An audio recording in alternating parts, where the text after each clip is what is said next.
നമസ്കാരം. Reiki initiation അതെങ്ങനെ നമ്മളുടെ ശരീരത്തിൽ പ്രാവർത്തികമാകുന്നു എന്ന് നോക്കാം. How to practically move on reiki initiation our body. നിലാവർത്താകാരം കൊണ്ട് നമുക്ക് അനുഭവപ്പെടുന്ന പോലെ കാലം കാണിച്ചു തരാത്തൊരു സാന്നിധ്യമാണ് റേക്കി. അതായത് we all know that when the moon becomes a crescent, its roundness is only temporarily concealed from our sight. It is an image that can be applied to the Reiki initiation. We human being can only perceive what already exists, at least as a seed in our body, mind, soul system.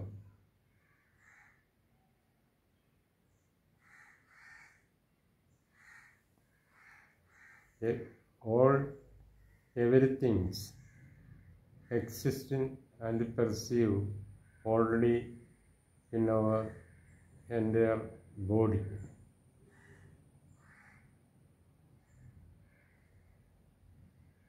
Body, mind, soul system, understanding everything. Body, mind, soul system, a computer likewise. A computer and our brain is a biocomputer. Can only read a program that it already contains. A Reiki initiation can be applied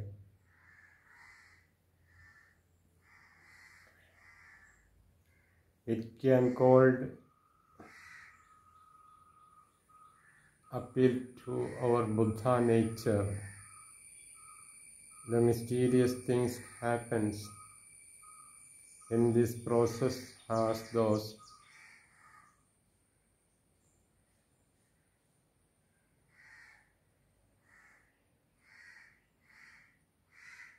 therefore always become dormant within us and wait longingly to be reawakened by a Reiki princess or a Reiki prince through initiation. The sole result of the initiation is that the knowledge is activated. We can compare a Reiki initiation with the following images. If you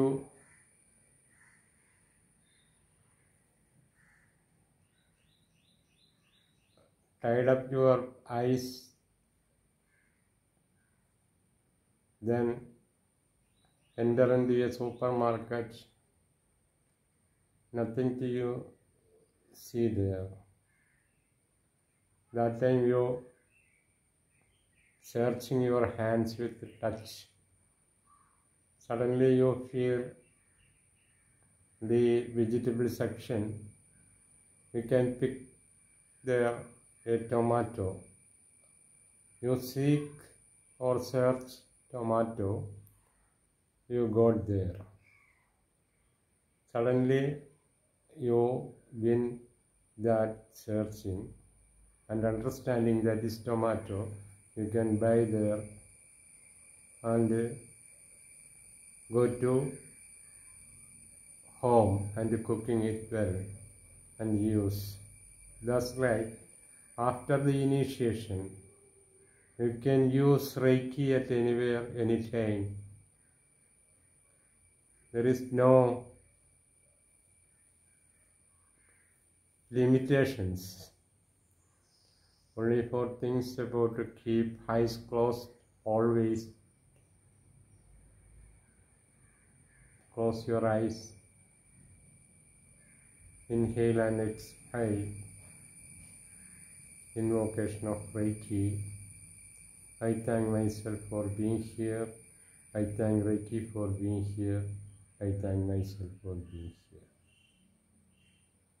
This is the initial part of the oath of Reiki. Reiki, the universe, the universal mind,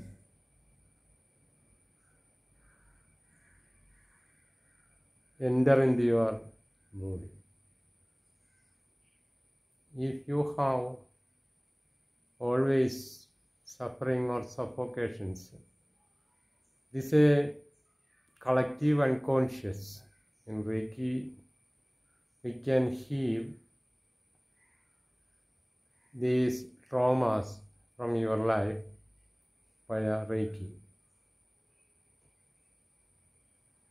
When you take the initiation from a master or at the nature, you can feel both hands, both palms, a strong pulling or pushing sensation, both hands in between them.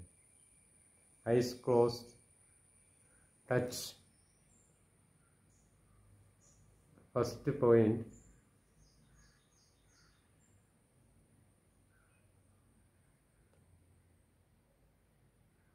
the closing time, you move to another world.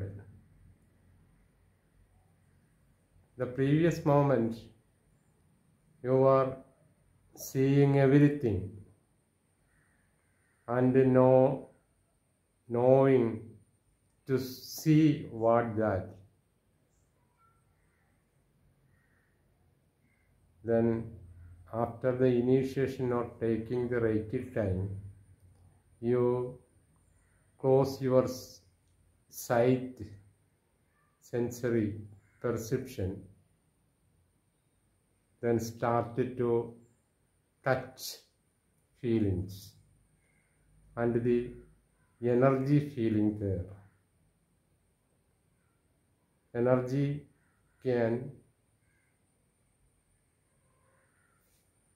give sensation in your brain. We are human beings and surroundings, energy and matter. We also energy and matter. Energy cannot be destroyed or manifest. It only exists in the beginning and the end. ഇങ്ങനെയൊക്കെയാണ് റെയ്ക്കിയുടെ കാര്യങ്ങൾ മുന്നോട്ട് പോകുന്നതെങ്കിലും ആദ്യമായി ഒരു വ്യക്തിയുടെ പ്രശ്നങ്ങൾ ആരംഭിക്കുന്നത്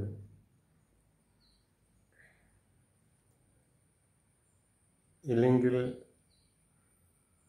thought entities എന്ന് പറയുന്ന ഒരു ഇതിലാണ്. എല്ലാം തോന്നലുകളാണ്. തോന്നലുകൾ മനസ്സിലാണ് ഉരുവം കൊള്ളുന്നത്, ഉരുത്തിരിയുന്നത്. അപ്പോൾ 3 കാര്യങ്ങളാണ് ഒരാളെ സംബന്ധിച്ചിടത്തോളം പ്രധാനമായിട്ടും നീക്കം ചെയ്യേണ്ടതായിട്ടുള്ളത്. ഒന്നാമതായിട്ട് ഈ തോട്ട് എൻറ്റിറ്റീസ്, അതായത് കളക്റ്റീവ് അൺകോൺഷ്യസ്, അതൊരു മാസ് എനർജിയാണ്. വളരെ ബൃഹത്തായിട്ടുള്ള ശക്തമായ സ്വാധീനം ചെലുത്താൻ കഴിവുള്ള എക്കോളജിയിലെ ഒരു എനർജി കോൺഷ്യസ്നെസ് ആണ്. Mass energy, mass thoughts, collective unconscious.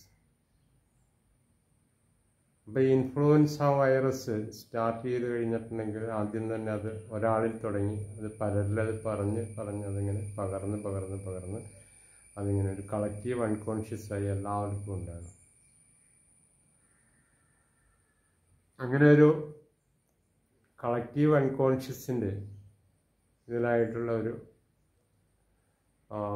പനി അങ്ങനെ പകരുന്ന ഒരു രോഗമാണ്. അപ്പോൾ എനിക്ക് പനിയായിരുന്നു, ഒരാഴ്ചയായിട്ട് പനിയായിരുന്നു, ചുറ്റുവട്ടത്തൊക്കെ പനിയായിരുന്നു, എല്ലാവരും ഹോസ്പിറ്റലിലൊക്കെ പോയി കിടക്കുന്നുണ്ടായിരുന്നു. എനിക്ക് പനി വന്നു. ഞാൻ പനിയായിട്ട് തന്നെ വരട്ടെ എന്ന് കരുതി റേക്കി അപ്ലൈ ചെയ്തിങ്ങനെ ഇരുന്നു. ഒരാഴ്ച കഴിഞ്ഞ് ഏകദേശം ഭേദമായി വരുന്നു, പൂർണ്ണമായിട്ടും മാറിയില്ലെങ്കിൽ. റേക്കി മാത്രമാണ് ചെയ്യുന്നുള്ളൂ, മരുന്നൊന്നും കഴിക്കുന്നില്ല. ഹോസ്പിറ്റലിൽ പോയി കഴിഞ്ഞിട്ടുണ്ടെങ്കിൽ നമുക്ക് പല രീതിയിലുള്ള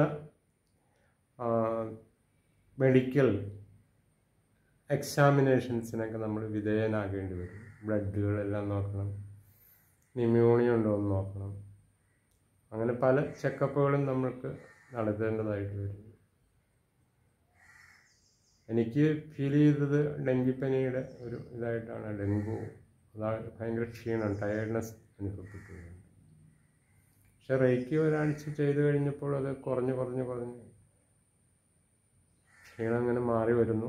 പനി അങ്ങനെ ഇല്ല, എന്നാലും അത് ദേഹത്ത് വന്നിരുന്നതിൻ്റേതായിട്ടുള്ള ഒരു ക്ഷീണം. ഇപ്പോൾ മണ്ണെണ്ണ കുപ്പിക്കകത്ത് മണ്ണെണ്ണ തീർന്നു കഴിഞ്ഞാലും മണ്ണെണ്ണയുടെ മണം കാലിക്കുപ്പിയിലും ഉണ്ടാകും, അത് ഇരുന്നതിൻ്റെ. ഇപ്പം നമ്മളുടെ രോഗം ഇരുന്നതിൻ്റേതായിട്ടുള്ള ഒരിത് നമ്മളുടെ ബോഡിയിൽ അനുഭവപ്പെടും. അതിൻ്റെ സാന്നിധ്യം, ഉണ്ടായിരുന്നതിൻ്റെ സാന്നിധ്യം. ഇതുതന്നെയാണ് നമ്മളുടെ പൂർവജന്മത്തിലെ കാര്യങ്ങളും അങ്ങനെ തന്നെയാണ്. ഇതിനു മുമ്പ് ഈ ശരീരം ആരാണോ ഉപയോഗിച്ചിട്ടുള്ളത് അയാളുടെ ചേഷ്ടകൾ, സ്റ്റിമുലകൾ, ഇതെല്ലാം ഈ സൂക്ഷ്മ ശരീരത്തിലും ഉണ്ടാകും. അപ്പോൾ അതിൻ്റെ ഗന്ധം, അതിൻ്റെ സ്വഭാവം കുറേ ഉണ്ടാകും. അത് നമ്മളുടെ ഓറയിലുണ്ടാകും. അപ്പം ഇത് നമുക്ക് അനുഭവപ്പെടും ചില സന്ദർഭങ്ങളിൽ. ഈ കളക്റ്റീവ് അൺകോൺഷ്യസ് ആയിട്ടുള്ള ഈ രോഗങ്ങൾ മാറ്റിക്കളയണമെങ്കിൽ അത് റേക്കി ചെയ്ത് കഴിഞ്ഞാൽ അത് നമുക്ക് തടയാൻ സാധിക്കും. അതായത് ഈ തോട്ട് എൻറ്റിറ്റീസ് വഴിയാണ് അത് പകരുന്നത്. അപ്പം അതിനെ നമ്മൾ ആദ്യം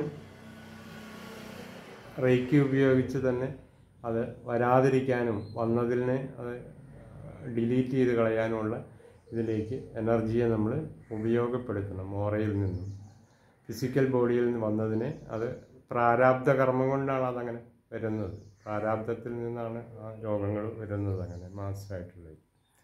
അപ്പോൾ തോട്ട് എൻറ്റിറ്റീസ് നമ്മൾ തടഞ്ഞു കഴിഞ്ഞാൽ മാത്രമാണ് നമ്മൾ രണ്ടാം പാതിയിലേക്ക് കടക്കാതിരിക്കുകയുള്ളൂ. അത് രണ്ടാമത് വരുന്നത് പിന്നെ എലമെൻ്റലാണ്. എലമെൻ്റൽ എന്ന് പറഞ്ഞു കഴിഞ്ഞിട്ടുണ്ടെങ്കിൽ നമുക്കുണ്ടായ രോഗം മറ്റുള്ളവർക്കും ഉണ്ടാകണം, മറ്റുള്ളവരെയും നമ്മൾ ആ പട്ടികയിലേക്ക് കൊണ്ടുവരും. എനിക്കിത് ഡെങ്കിപ്പനിയാണ് കേട്ടോ എന്ന് പറഞ്ഞ് മറ്റുള്ളവരുടെ അടുത്തൊക്കെ പോയി അത് പകർത്തി, അപ്പോൾ അവർക്കും തോന്നും എനിക്ക് ഡെങ്കിപ്പനി ഉണ്ടോ എന്ന്. അങ്ങനെ അവരും ഡെങ്കിപ്പനിയിലേക്ക് വരും. ഇപ്പം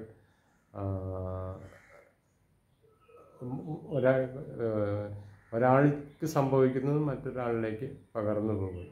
കളക്റ്റീവ് അൺകോൺഷ്യസ്. 100 monkeys പ്രിൻസിപ്പിൾസ് എന്നൊക്കെ പറയുന്നു. റുപ്പർട്ട് ഷെല്ലർക്കിൻ്റെ തിയറിയിൽ അതിന് ലാർജർ മൈൻഡ് മേക്ക് ഈച്ച്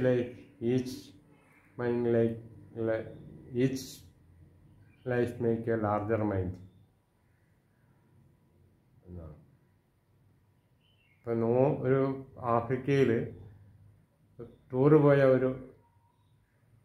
കുറേ ആളുകൾ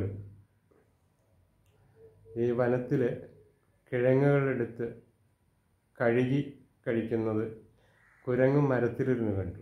അപ്പോൾ കുരങ്ങ് ഒരെണ്ണം ഇത് മാന്തിക്കൊണ്ടുപോയി കഴുകി തിന്നാൻ തുടങ്ങി. അപ്പോൾ പിന്നെ മറ്റു കുരങ്ങുകളും അത് ശീലിക്കാൻ തുടങ്ങി. ഇത് തന്നെ വേറൊരു ഏഷ്യൻ ദ്വീപിലെ കുരങ്ങന്മാരും ഇത് ചെയ്യാൻ തുടങ്ങി. കിഴങ്ങ് പറിച്ചുകൊണ്ടുപോയി കഴുകി തിന്നാൻ തുടങ്ങി. അപ്പോൾ ഇതിങ്ങനെ കണ്ട് ശീലിച്ചത് ബ്രെയിൻ വേവ് വഴി പകർന്നതാണ്, ടെലിയോതെറാപ്യൂട്ടിക്കായിട്ട് എന്നാണ് ഗവേഷകർ അതിനെക്കുറിച്ച് പറയുന്നത്. അപ്പോൾ എലമെൻ്റൽ എന്ന് പറയുന്ന ആ ഒരു കണ്ടീഷൻസിനെ മാറ്റിക്കളയുന്നതിന് 3 തരത്തിലുള്ള രീതികളാണ് ഉപയോഗിക്കുന്നത്. അതിന് റെയ്ക്കിയിൽ താരാമൈ, 3 ഫോൾഡ് റേസ് ആയിട്ടുള്ള സാഗര, സോഫി എന്നീ പറയുന്ന 3 എനർജി സെഗ്മെൻറ്റ്സ് ആണ് സാധാരണയായി യൂസ് ചെയ്യുന്നത്. അതിനെക്കുറിച്ച് വിശദീകരിച്ചുള്ള ഇത് നേരിട്ട് നിങ്ങൾക്ക് അറിയിക്കുന്നതാണ് വേറൊരു പ്രത്യേക വീഡിയോയാണ്. അത് നമ്മളുടെ 3 ഫോൾഡ് റേസ് ലെഫ്റ്റ് ഹാൻഡിലൂടെയാണ് അത് വരുന്നത്. സാഗര, സോഫി ഇ, അതുപോലെ തന്നെ തേരാമൈ, മദർ എർത്ത് എന്നാണ് അതിന് തേരാമൈ എന്ന് പറയുന്നത്. അപ്പോൾ ഈ 3 എനർജിയും കൂടി ചേരുമ്പോൾ നമ്മളുടെ ഓറ ശുദ്ധീകരിക്കുന്നതിന് വേണ്ടി അത് പ്രയോജനപ്പെടുത്തുന്നു. തേരാമൈ, സാഗര, സോഫി ഇ. ഇത് നമുക്ക് കടലിൽ നിന്ന് വരുന്ന എനർജിയാണ്, ഭൂമിയിൽ നിന്ന് വരുന്ന എനർജിയാണ്. 3 ഫോൾഡ് റേസ് എന്ന് പറയുന്നത് സ്കൈ ഡിസെൻഡ് ചെയ്ത് വരുന്ന എനർജിയാണ്. ഇങ്ങനെയുള്ള different types of elemental rays ഉപയോഗിച്ചിട്ടാണ് എലമെൻ്റൽ എന്ന് പറയുന്ന കളക്റ്റീവ് അൺകോൺഷ്യസ് ആയിട്ടുള്ള മാസ് തോട്ട്സിനെ ബ്രേക്ക് ചെയ്യുന്നത്. അതാണ് രണ്ടാമത്തെ സ്റ്റേജ് എന്ന് പറയുന്ന ഇത്. മൂന്നാമത്തേത് പൊസഷനാണ്. പൊസഷൻ ഒരാൾ ഒരു സൈക്കോസൊമാറ്റിക്കായിട്ട് പോയി സൈക്കിക് ആകുന്ന ഒരു കണ്ടീഷനെയാണ് ഈ പറയുന്നത്. എന്നിട്ടാണ് അത് ഫിസിക്കൽ രോഗമായിട്ട് മാറുന്നത്. അപ്പോൾ നമുക്ക് പൊസഷൻ ആയിക്കഴിഞ്ഞാൽ ഡീപൊസിഷൻ ചെയ്യണം. ഡീപൊസിഷൻ ചെയ്യുന്നതിനായിട്ടാണ് റെയ്ക്കിയുടെ സുവർണവർണ്ണ ഗോളത്തെ ഡിസെൻഡ് ചെയ്ത് കൊണ്ടുവരുന്നത്. എന്നിട്ടതിൽ റെയ്ക്കിയുടെ ശക്തിയുടെ സിമ്പിൾ, പവർ സിമ്പിൾ ഉപയോഗിക്കുന്നു. ചോക്കൂര് 2 ക്രിയ, അതായത് 2 സിമ്പിൾ ചോക്കൂര് വരച്ചിട്ട് മറ്റ് ഹോൺഷാസിഷോനെയും സേഹയ്ക്കെയും കൂടി ചേർത്തിട്ട് അതിനെ ഡീപൊസിഷൻ ചെയ്യുന്നു. അതിന് നമ്മളുടെ ബോഡിയിൽ, ഓറയിൽ, സറൗണ്ടിങ്സിലുണ്ടെങ്കിൽ അതിനെ ഇത് ചെയ്ത് കളയുന്നു. ബാധ ഉച്ചാടനത്തിനൊക്കെ തന്ത്രങ്ങളിലൊക്കെ ചെയ്യുന്നത് ആ രീതിയാണ്.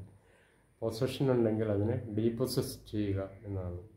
ഇപ്പം 3 കാര്യങ്ങളാണ് സാധാരണ ആദ്യമായി ഒരാളിൽ സംഭവിക്കുന്നത്. ഒന്നാമത് സംഭവിക്കുന്നത് എന്താണെന്ന് വെച്ച് കഴിഞ്ഞിട്ടുണ്ടെങ്കിൽ ആ വ്യക്തിയിൽ ഞാൻ ആദ്യം പറഞ്ഞിരുന്നു തോട്ട് എൻറ്റിറ്റീസാണ് വന്നു ചേരുന്നത്. രണ്ടാമതാണ് അത് എലമെൻ്റലാകുന്നു. മൂന്നാമത് പൊസഷൻ സംഭവിക്കുന്നു. പൊസഷന് ഡീപൊസഷൻ എന്ന് പറയുന്ന കാര്യം കൂടി ചേർത്ത് കഴിയുമ്പോൾ അത് പൂർണ്ണമായിട്ടും മാറിപ്പോകുന്നു. അപ്പോൾ അങ്ങനെ റെയ്ക്കി നല്ല രീതിയിൽ ചെയ്തു കഴിഞ്ഞിട്ടുണ്ടെങ്കിൽ ഒരു പരിധി വരെ നമുക്ക് ആരോഗ്യത്തോടെ മുന്നോട്ട് പോകാൻ സാധിക്കും. മരുന്ന് കഴിക്കണ്ട എന്നല്ല, മരുന്ന് കഴിച്ചാലും കഴിച്ചില്ലെങ്കിലും രോഗം മാറും. കാരണം disease in its origin is not materialistic, the end product a long acting force എന്നാണ് പറയുന്നത്. ഫോഴ്സിനെ ഫോഴ്സ് കൊണ്ട് തന്നെ നമുക്ക് നേരിടാൻ സാധിക്കും. കണ്ണടച്ച് നമ്മൾ കൈവച്ച് കഴിയുമ്പോൾ നമുക്ക് ഫോഴ്സാണ് ഫീൽ ചെയ്യുന്നത്, ശക്തി, എനർജി. ഇപ്പോൾ ഫോഴ്സ് നമുക്ക് ഡീവിയേറ്റ് ചെയ്യാൻ സാധിക്കും. ഇപ്പോൾ കരണ്ട്, ഇടുക്കിയിലെ കരണ്ട്, അത് നമ്മളുടെ ഫാനിൽ വരുമ്പോൾ അത് മെക്കാനിക്കൽ എനർജിയാകും, മൈക്കിൽ വരുമ്പോൾ അത് സൗണ്ട് എനർജിയാകും, ഹീറ്ററിൽ വരുമ്പോൾ അത് ഹീറ്റ് എനർജിയാകും, ലൈറ്റിൽ വരുമ്പോൾ, ബൾബിൽ വരുമ്പോൾ അത് ലൈറ്റ് എനർജിയാകും. എന്നതുപോലെ നമുക്കിപ്പോൾ ഈ കണ്ണടച്ചിരുന്ന് നമ്മൾ യൂണിവേഴ്സൽ ഇലക്ട്രിസിറ്റി നമ്മൾ ചാനലൈസ് ചെയ്ത് കഴിയുമ്പോൾ നമ്മളിൽ വരുന്ന കയ്യിൽ വന്നു ചേരുന്ന എനർജി ഏത് രീതിയിലേക്ക് വേണമെങ്കിലും നമുക്കത് മൂവ് ചെയ്യാൻ സാധിക്കും, നമുക്ക് മാറ്റിയെടുക്കാൻ സാധിക്കും. അങ്ങനെ ഏത് രീതിയിലും ഊർജത്തെ ഡീവിയേറ്റ് ചെയ്യാനുള്ള ഒരു കഴിവിലേക്ക് റെയ്ക്കി സാധകർ എത്തിച്ചേരട്ടെ എന്ന് ആശംസിച്ചുകൊണ്ട് നിർത്തുന്നു. നന്ദി, നമസ്കാരം. With love.